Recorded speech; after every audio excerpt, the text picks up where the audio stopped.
Sir daily ಭೇಟಿ vote ಚೋರಿ ನಾಳೆ vote ಚೋರಿಯಲ್ಲಿ ಭಾಗಿಯಾಗ್ತೀರಾ? ಈ ರಾಷ್ಟ್ರದಲ್ಲಿ ಚುನಾವಣಾ ಆಯೋಗ ಸರಿಯಾದ ರೀತಿಯಲ್ಲಿ ಮತ ಚಲಾಯಿಸೋದಕ್ಕೆ ಭಾಳಷ್ಟು ತಪ್ಪುಗಳನ್ನು ಮಾಡಿರ್ತಕ್ಕಂಥದ್ದು ಮತ್ತು ಬಿ ಜೆ ಪಿ ಪರವಾಗಿ ಕೆಲಸ ಮಾಡಿರ್ತಕ್ಕಂಥದ್ದನ್ನು ಅದರಲ್ಲೂ ನಾವಂತೂ ಮೊದಲೇ ಕಂಡುಹಿಡಿದು ಕರ್ನಾಟಕದಲ್ಲಿ ಹೋರಾಟವನ್ನು ಮಾಡಿದ್ದೇವೆ. ಜೊತೆಗೆ ಅಲ್ಲಿಯ ಎಲೆಕ್ಷನ್ ಕಮಿಷನ್ಗೂ ಕೂಡ ನಾವೆಲ್ಲ ಸೇರಿ ಇದನ್ನು ಕೊಟ್ವಿ. ಚಿಗುರು ಅನ್ನೋ ಒಂದು ಸಂಸ್ಥೆ ಕೂಡ ಮತದ ಬಗ್ಗೆ ತಪ್ಪು ಕೆಲಸವನ್ನು ಮಾಡ್ತಿದ್ದನ್ನು ಅದನ್ನು ಹಿಡಿದ್ವಿ.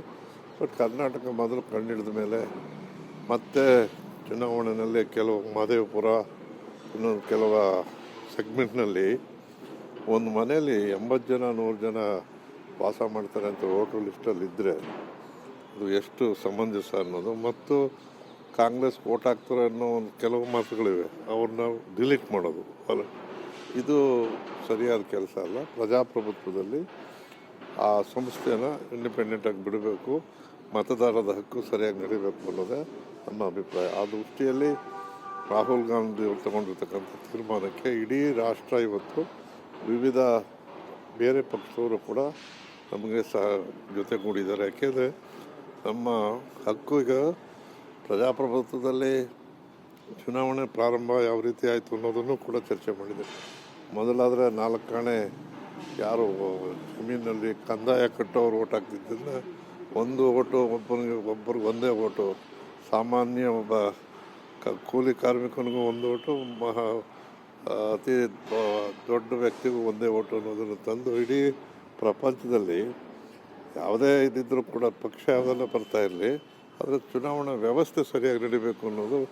ಅದರಲ್ಲೂ ನಾವು ಚುನಾವಣೆಗಳನ್ನು ನೋಡಿದ್ರೆ ಸಹಕಾರಿ ಚುನಾವಣೆಗಳನ್ನು ಬರೀ ನಂಬರ್ಗಳ ಮೇಲೆ ಓಟ್ ಹಾಕುವಷ್ಟು ಪ್ರಬುದ್ಧವಾಗಿ ನಮ್ಮ ರಾಜ್ಯದ ಜನ ಇದ್ದಾರೆ. ಆದರೆ ಅವ್ರ ಹಕ್ಕುಗಳೇ ಇಲ್ಲದೆ ಇದ್ದರೆ, ಉದಾಹರಣೆಗೆ ಒಂದು ಮನೆಯಲ್ಲಿ 5 ಜನ ಇದ್ದರೆ ಓಟು ತೆಗಿಯಲ್ಲ, ಅದನ್ನು ಬೇರೆ ಬೇರೆ ಮಾಡೋದು.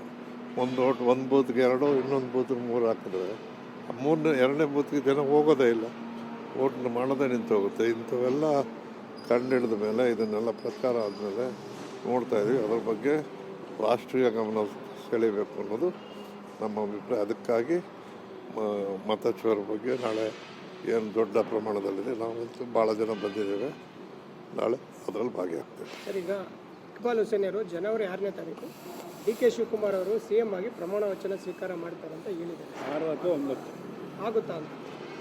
ಈಗ ಅದನ್ನು ನಾವು ನಮ್ಮ ಕೈಲಿಲ್ಲ, ಹೈಕಮಾಂಡ್ ಏನು ಹೇಳುತ್ತೋ ಆ ತೀರ್ಮಾನದ ಮೇಲೆ ನಾವೆಲ್ಲ ಹೋಗ್ತೀವಿ.